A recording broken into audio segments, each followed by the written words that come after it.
여러분 안녕하세요. 오늘 미국법 이야기의 주제는 플리 바기닝 제도입니다. 플리 바기닝은 범죄 혐의자와 검사 사이의 협상과 거래를 합법적으로 인정하는 제도입니다.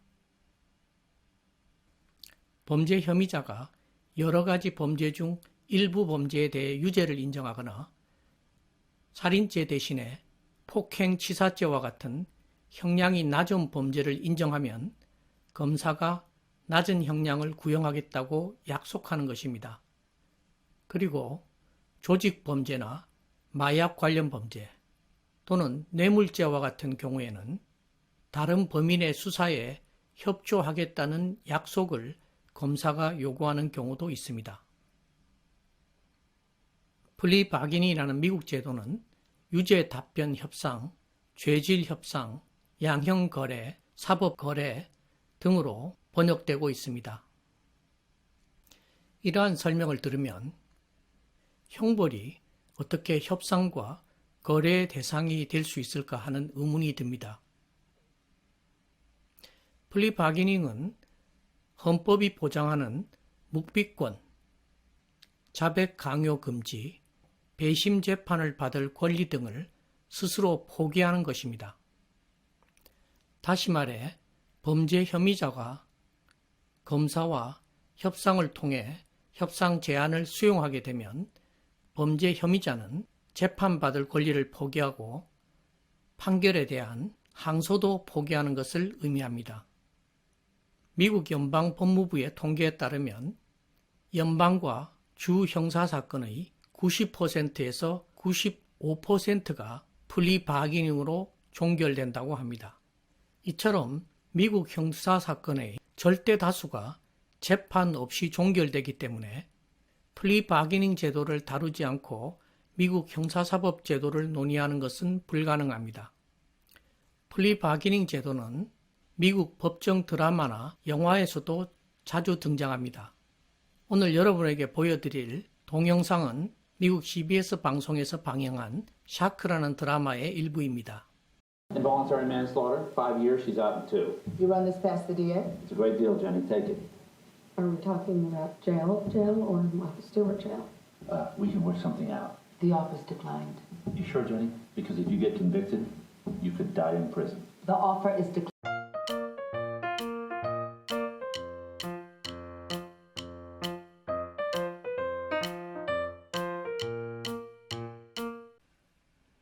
앞서 이야기한 것처럼 미국 헌법은 묵비권을 행사할 권리, 자백을 강요당하지 않을 권리, 배심 재판을 받을 권리, 재판 결과에 항소할 권리 등 많은 기본적 권리들을 보장하고 있습니다.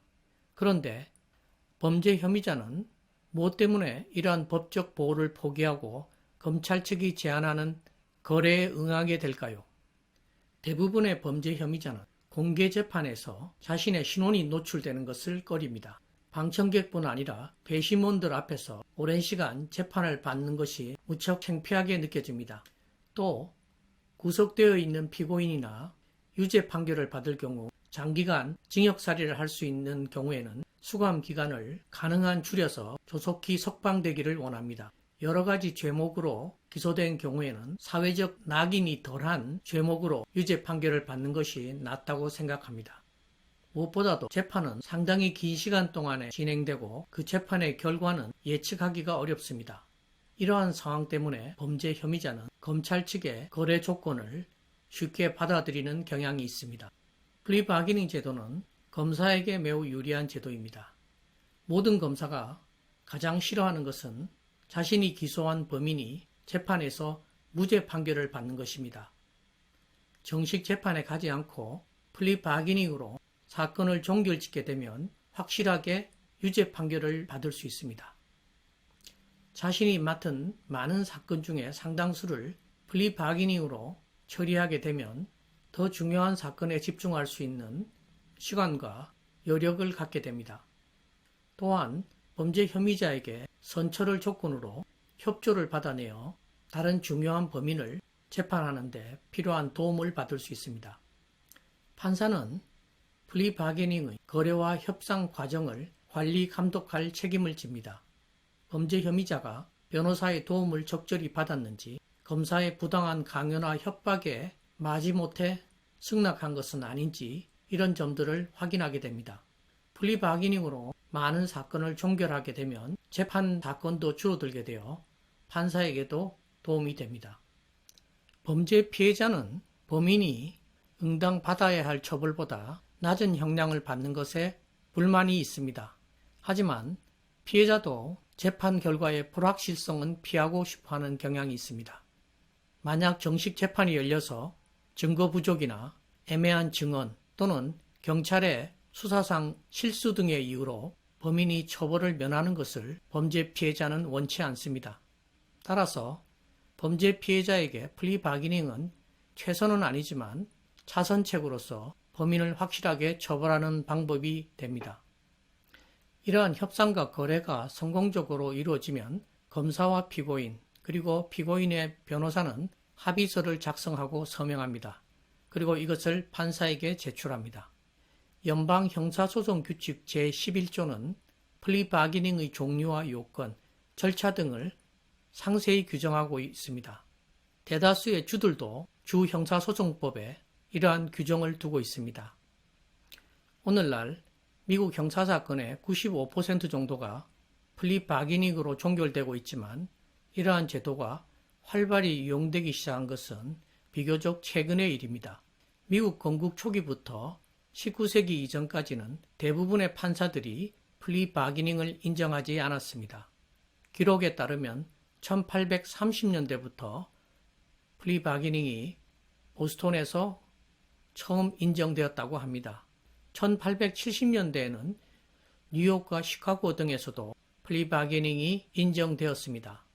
하지만 1960년대까지 대다수의 주에서는 플리바기닝을 불법적인 행위로 보거나 또는 법조 윤리에 어긋나는 행위로 간주했습니다. 범죄 혐의자가 자백을 하고 재판을 포기하겠다고 하는 경우에도 대다수의 판사들은 형사 피고인을 설득하여 정식 재판을 받도록 하는 관행이 널리 퍼져 있었습니다. 플리바기닝 제도가 미국 전역에서 제도적으로 확립되는 데는 미국 연방대법원의 판결이 큰 역할을 하였습니다. 1969년 보이킨 사건에서 연방대법원은 피고인이 유죄 자백의 의미와 결과를 잘 알고 자발적으로 거래했음을 1심 판사가 확인하지 않았다는 이유로 유죄 판결을 파기했습니다. 이 판결은 이후 플리바기닝을 합법화하고 정당화하는 데 아주 중요한 근거를 제시했습니다. 플리바기닝 제도의 합법성에 관해 여러 주들이 서로 다른 입장을 취하고 있을 때 이 제도의 합헌성을 처음으로 인정한 판결이 1970년 연방대법원에 의해서 내려졌습니다. 브래디 사건에서 연방대법원은 플리바기닝 절차가 연방헌법에 위배되지 않는다고 판결했습니다. 법학자들과 법률가들은 이 판결에 의해 암시장에서 이루어지던 플리바기닝 거래가 공개되고 규제받는 시장으로 옮겨왔다고 평가합니다. 플리바기닝의 본질에 관해 연방대법원은 1971년에 중요한 판결을 내립니다. 산토벨로 사건에서 연방대법원은 플리바기닝의 본질을 검사와 범죄 혐의자 간의 계약으로 보았습니다. 이 사건에서는 검사가 피고인에게 최소한의 형량을 구형하기로 약속했음에도 불구하고 후임 검사가 재판에서 최고 형량을 구형했기 때문에 발생했습니다. 피고인은 후임 검사의 행위는 계약 불이행에 해당한다고 보고 자신이 한 유죄 자백을 철회하겠다고 하였습니다. 하급심은 이러한 철회를 인정하지 않았으나 연방대법원은 하급심의 잘못을 지적하고 판결을 파기환송했습니다. 오늘은 미국 형사사법제도의 근간이라고 할 수 있는 플리바기닝 제도에 대해서 간략히 알아보았습니다. 하지만 여전히 적지 않은 의문점들이 남습니다. 사법 정의가 거래와 흥정의 대상이 된다는 것을 많은 미국 시민들은 쉽게 받아들이지 못합니다. 지은 죄에 합당한 처벌을 받는 대신에 협상을 잘해서 가벼운 처벌을 받는 것은 정의롭지 못하다고 생각합니다. 그리고 이 제도는 검사와 판사의 업무량과 사건 수 감축에 기여하고 다른 범인의 처벌이라는 목적에 피고인을 수단으로 이용한다는 점에서 지나친 편의주의라는 비판을 받고 있습니다. 판사는 플리 바게닝의 과정과 결과를 관리 감독할 책임이 법적으로 있지만 실제로는 이러한 관리 감독이 매우 형식적이고 허술하게 이루어진다는 비판도 받고 있습니다. 앞서 본 대법원의 판결 내용처럼 합법적인 플리 바게닝이 성립하기 위해서는 범죄 협의자가 자발적으로 협상 내용에 동의해야 합니다. 그런데 거의 대부분의 범죄 혐의자들은 정식 재판에서 무거운 형벌이 내려질 것을 우려하여 마지못해 동의를 하고 또 일부의 사건에서는 중형 판결을 두려워하여 무고한 사람이 유죄 자백을 하는 경우까지 있다고 합니다. 비윤리적 검사와 비윤리적이거나 무능한 변호사가 거래를 하여 범죄 혐의자에게 불이익이 주어지거나 헌법상의 권리를 부당하게 포기하게 만드는 경우도 있다고 합니다.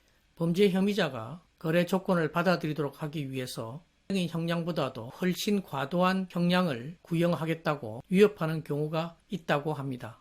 이런 경우 피고인이 유죄 인정과 수사 협조의 결과로 받아낸 감경된 형량은 실제로 재판에서 피고인이 받을 형량과 크게 다르지 않다는 연구도 있습니다.